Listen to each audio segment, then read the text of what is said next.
આગામી દિવસોમાં હવે ધીરે ધીરે ગરમી વધતી જશે.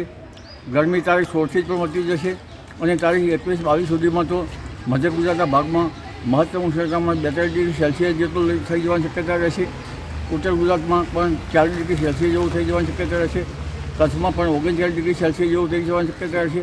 ઉત્તર સૌરાષ્ટ્રમાં 39 ડિગ્રી સેલ્સિયસ જેવું થઈ જવાની શક્યતા રહેશે.